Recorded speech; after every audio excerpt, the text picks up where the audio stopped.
Hi, I'm Russ Reed, and I'm the Executive Director of the National Center for the Biotechnology Workforce, located here at Forsyth Technical Community College in lovely downtown Winston-Salem in the Innovation Quarter.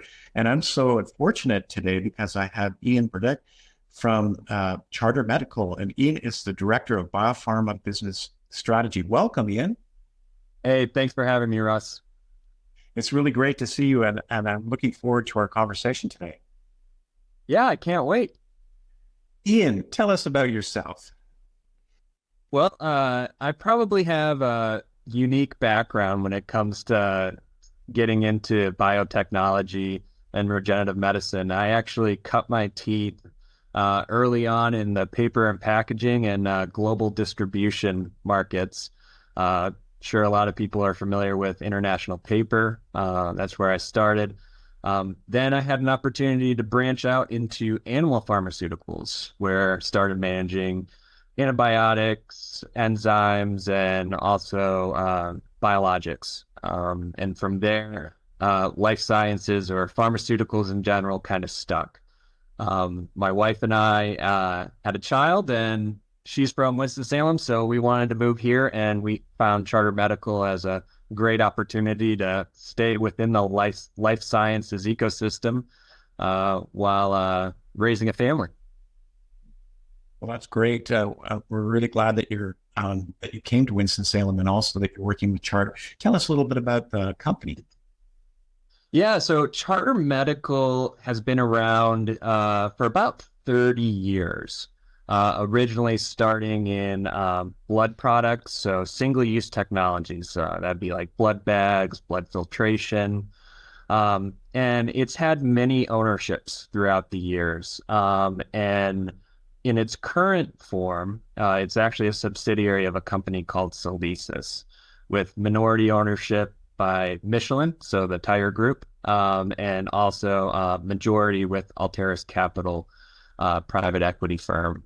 The interesting part about Charter is it really complements our total portfolio of companies, being a single-use company that's focused on biopharma, so bioprocessing, a lot of cell and gene therapy. And then we also have Polyzen, a company in Cary, North Carolina, that is really polymer development. They are experts in the customization and characterization of polymers specifically tuned for med device. We also have a contract manufacturing facility that is FDA certified to handle everything from preclinical all the way up to commercial for drug product. And then Seeking Group, which is our medical textiles group, but this is where there's a lot of synergy because Seeking also has a biomaterials division. So that would be more of your controlled release, long-acting implants, some transfection, scaffolding technologies that really broaden us into the regenerative medicine market. Well, thank you for that, Ian. Ian, can you tell us a little bit more about your role at Charter Medical? Yeah, so my role as the director of our biopharma business strategy is really focused on laying out the short and long-term goals of the company.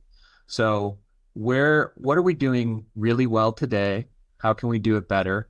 And also, what do we need to do in the future to meet the needs of the market? And in this market, it's fun because the needs of the future are really evolving quickly.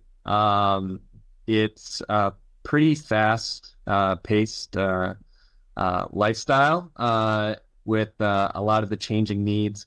I think one of the most difficult parts is knowing what to say no to. There's so much that you want to just absorb, but that's not always the case. But really, our focus is on making meaningful decisions for the ecosystem as a whole. So, Ian, if you don't mind, I know there's a tie to what is going on here. And as you know, just on Friday, the engine for regenerative medicine was announced by the NSF here. What is that tie for Charter Medical? Great question. So, it's really exciting for us. We made the decision probably the end of last year to double down in Winston-Salem, and we started a cryopreservation lab downtown with our focus on delivering better solutions throughout the cold chain for cell and gene therapy mainly. The NSF, the way I see it, the way we view it, is an opportunity for us to reach across our companies and commercialize technologies for the regenerative medicine community. So so there's that, but there's also the benefit of the NSF attracting so much more in terms of commercial activities, talent, investment, and we want to be a partner to that to help these companies be the next big thing, or at least be some part of them progressing their mission. Great, Ian. Thanks very much. I have one last question that I have to ask you in this segment, and then we'll turn it over to Trevor. But can you describe the types of jobs that Charter has in the Winston-Salem area? Yeah, so our jobs are, we focus on a lot. We have a manufacturing facility here, and we're always looking for engineering talent, whether that be product development or more focused on manufacturing. So there's also quality. Quality is always a big one. That is an area that, being in regenerative medicine or cell and gene therapy, bioprocessing, standards might not be completely set for the industry. So quality is really at the forefront of what needs to be done. There's also, customer service, a lot of sales and business development, manufacturing and operational techs that go into our business. Over to you, Trevor. Sure. So, Ian, can you tell us a little bit more about some of the jobs at Charter Medical that might be available to a community college graduate, as well as what type of professional skills that your company looks for? Sure. So I think, depending on, what a community college graduate is looking for, I don't think there's one general area. There's tracks within engineering, so the product development and manufacturing that we talked about. There's manufacturings or just general operations, quality, customer service. Any single one of those is a potential career track for a new graduate. That's great. It's nice that graduates kind of have a different options available to them depending on kind of where they want to pursue with their career. And just to kind of build off that, are there any work-based learning or internship opportunities that might be available for students through Charter Medical? Yeah, so Charter Medical does have a summer internship opportunity.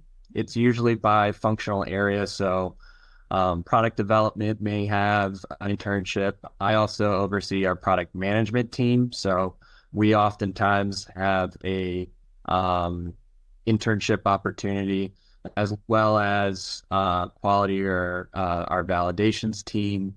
So it's pretty broad in what could be available. I wouldn't say it's very consistent, but I think on average we do about 2 internships per year. We also do something that maybe is a little more unique. We do co-ops, so a longer term commitment with engineering students. We actually have 2 co-ops right now, and that is a program that we've had ongoing and are pretty proud of. That's great. Thank you so much for sharing that, Ian. All right, Russ, I will go ahead and... Yeah, thanks, Trevor. Thanks, Ian. That's very exciting to hear about the opportunities for students, and also for students not only from Forsyth Tech, but from the engineering schools and others as well. And that'll all dovetail nicely with the engine. Anything else, Ian, for you that you'd like to mention to us with respect to what Charter Medical is up to and what's important to you? Well, I think, Charter Medical is trying to be more part of the community. We're really working on that. We're really excited about the growth. And we see this as an opportunity for us to also hopefully engage the talent community further. And I will make one note about just talent in general. Take it from me, being a guy that started in paper and packaging, somehow ending up here. I think coming out of any kind of program academically, the table stakes, right, for a career are that you have, certain skills that you learn through lecture, doing, whether that be a capstone project or, even working within a group. I always look for the soft skills. So the curiosity, the trust, resiliency, entrepreneurial spirit, the things that aren't necessarily taught in schools that really make a big difference in one's career. It took me a while to learn that, but that is I wish I would have spent more time on that earlier on. And that is such great advice for our students, and also for our faculty that are interacting and, engaging those students to make them work ready. And so, we have done a lot of work here over the years with faculty from across the country, and also with our business advisory group. And every time we bring in our business advisors, the number one thing they hit on is that number one thing, which is personal skills, or what some might refer to as soft skills. And I think the way that you illustrated them is just perfect. So thanks very much. Anything else, Trevor, from your perspective? I don't have too much else to share from my perspective, but it was really nice getting to learn about your company, Ian, and I think you shared a lot of really nice insight with us today. So I appreciate you. Thank you. Yeah, absolutely. Ian, thanks a million. I know this is very exciting because we've also had a talk, you and I, prior to doing this SciTech, and this is a partnership going forward. So we're very excited, and we look forward to interacting with you and Charter Medical in the future. Thank you today for coming. Yeah, we're really excited as well. Great. Thanks so much.